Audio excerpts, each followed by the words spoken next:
Jadi di swasta Indonesia gue gak kepikiran karena emang mahal banget gitu loh. Nah akhirnya googling lah kita,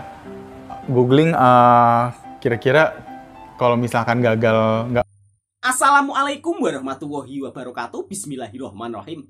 Banyak sekali pelajar-pelajar daripada Indonesia yang lebih memilih kuliah di Malaysia. Pastinya sahabat-sahabatku juga bertanya-tanya, kenapa sih Malaysia jadi pilihan favorit? Kenapa sih Malaysia selalu jadi pilihan yang utama? Daripada penasaran, biar tidak salah paham, hari ini aku akan mereaction salah satu channel daripada Buba Novi yang suka dengan informasi seputar kuliah di Malaysia.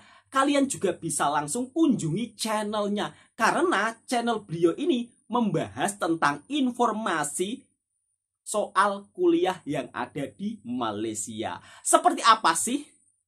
Simak videonya bersama-sama biar tidak salah paham.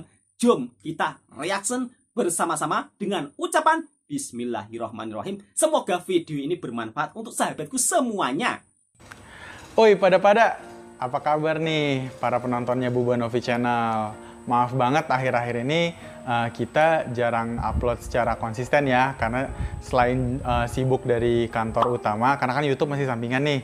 Selain dari sibuk kantor utama, kebetulan gue juga ngurus nyokap yang sakit. Kebetulan nyokap sakit kanker, kanker tiroid.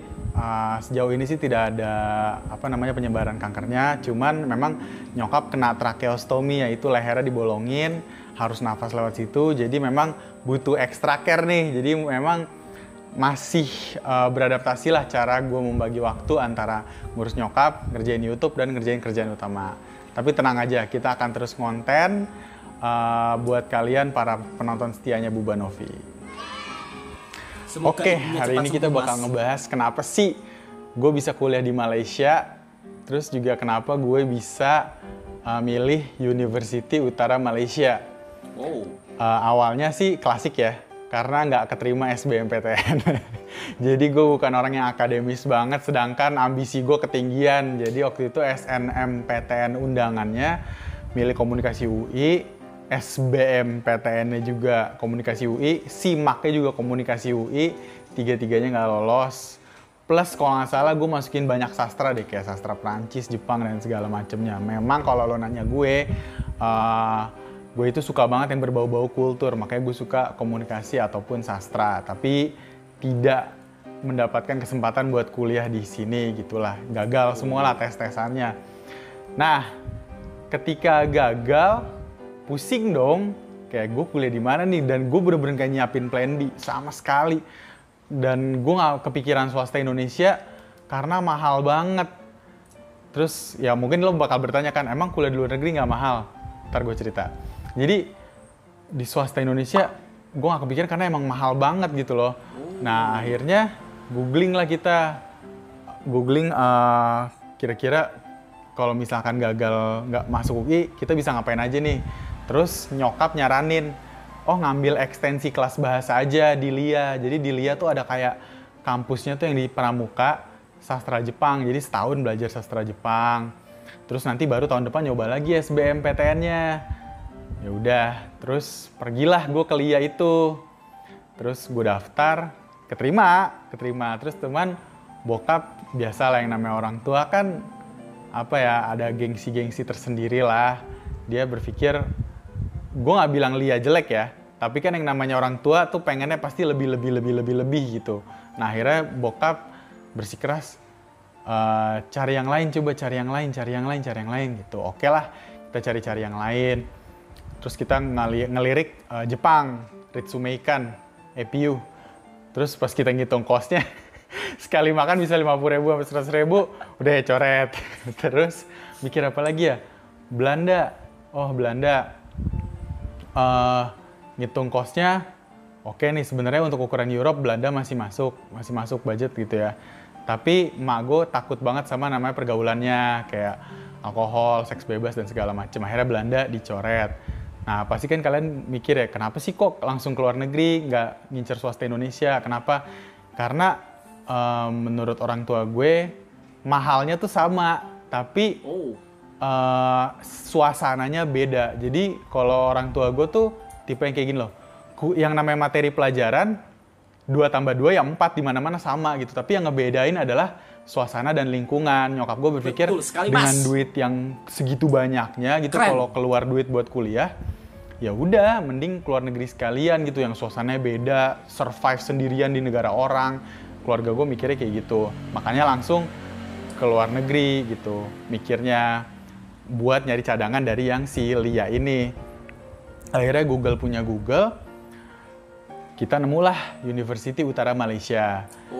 Om gua kebetulan lulusan sini, jadi keluarga gue itu setengah, ada yang tinggal di Malaysia, ada yang tinggal di sini. Terus kok bisa begitu? Jadi nenek gue tuh 5 bersaudara. Waktu zaman perang, 4 kabur ke Singapura dan Malaysia, tapi nenek gue stay di sini. Karena nenek gue punya berprinsip, nenek gue orang Minang, nenek gue ngomong ini, Wak Den lahir di Siko, Wak Den mati di Siko. Jadi dia bener-bener, gue lahir di sini, gue mati di sini. Makanya nenek gue stay di sini, ya berkeluarga dan segala macam, akhirnya lahirlah gue gitu kan. Nah, cuman keluarga-keluarga gue yang dari nyokap itu banyak banget yang dari Malaysia. Maksudnya tinggal di Malaysia. Akhirnya kita dapat info lah dari saudara Malaysia, udah di University Utara Malaysia aja gitu. Terus gimana cara daftarnya? Kita cari lagi lah daftarnya gimana. Ada independen tuh bener-bener langsung dari websitenya nge-apply dan segala macam. Tapi kita nemu agensi nih, nama agensinya Tante Ellen. Jadi Tante Ellen ini udah biasa lah ngirim orang ke University Utara Malaysia. Nah dia nunjukin lah, terus kayak wah fasilitas dan segala macamnya. Terus hitung SPP-nya sebulan pada saat itu ya 12 juta.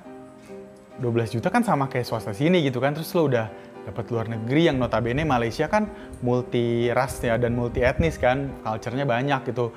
Jadi cocok lah sama yang gue mau gitu, sesuatu yang berhubungan dengan kultur.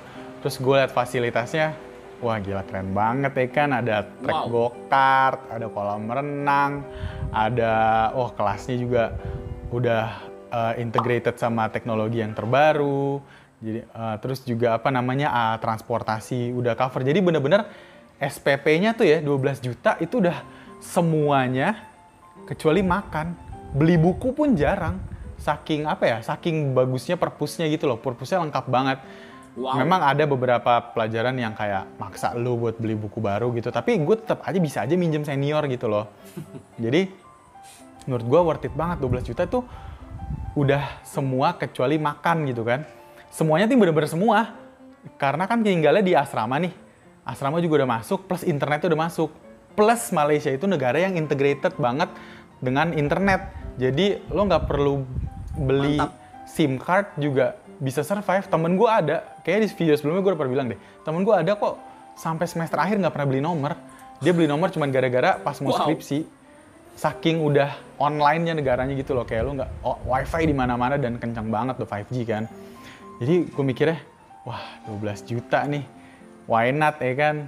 Terus akhirnya ya udah kita pergilah ke Malaysia. Terus kita nanya dong, persyaratannya apa nih? Nah pada saat itu University Utara Malaysia belum top 10-nya Malaysia. Jadi rata-rata 7 tuh masih masuk. Bener-bener gue nge-apply buat jurusan teknologi media.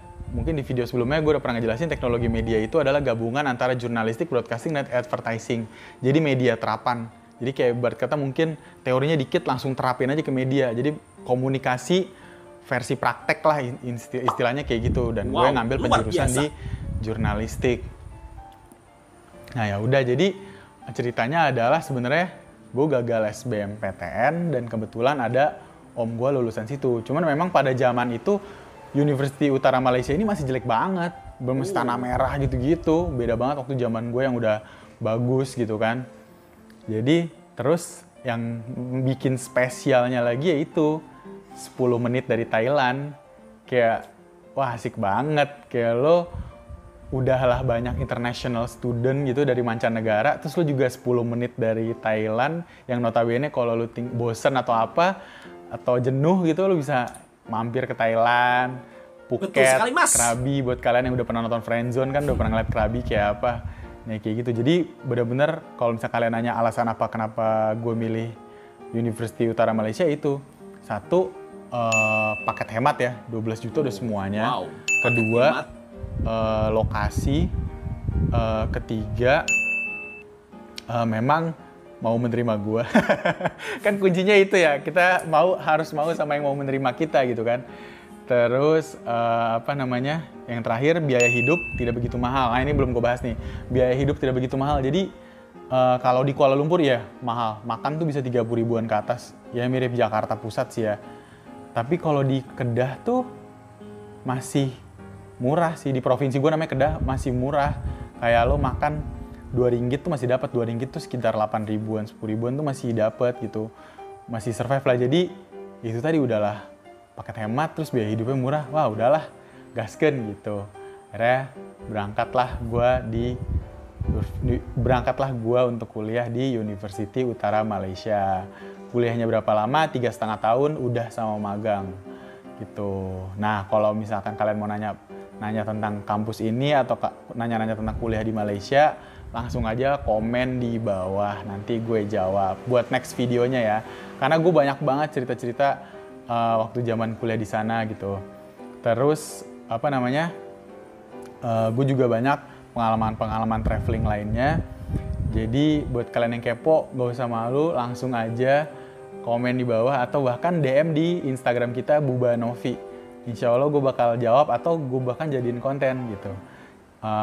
Karena gue tujuan nge-YouTube ini buat ngebantu kalian yang sedang mau kuliah gitu. Gue akan sharing informasi sebaik mungkin buat kalian-kalian. Oke? Segitu dulu dari gue. See you next time.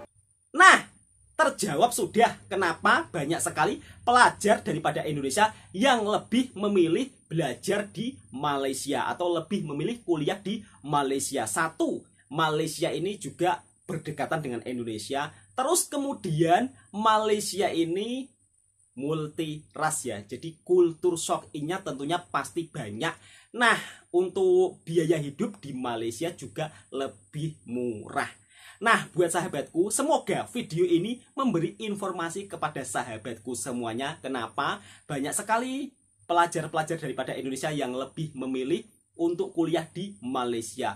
Salah satunya ada alasan lagi ya, kenapa? Karena di Malaysia ini universitinya juga terdaftar dalam senarai university paling terbaik di dunia. Nah, semoga video ini bisa memberi manfaat kepada sahabatku semuanya. Dan semoga video ini memberi informasi dan hiburan untuk sahabatku semuanya yang pernah kuliah di University Utara Malaysia. Silahkan komentar di bawah. Apakah sahabatku semuanya kangen dengan Malaysia? Assalamualaikum warahmatullahi wabarakatuh.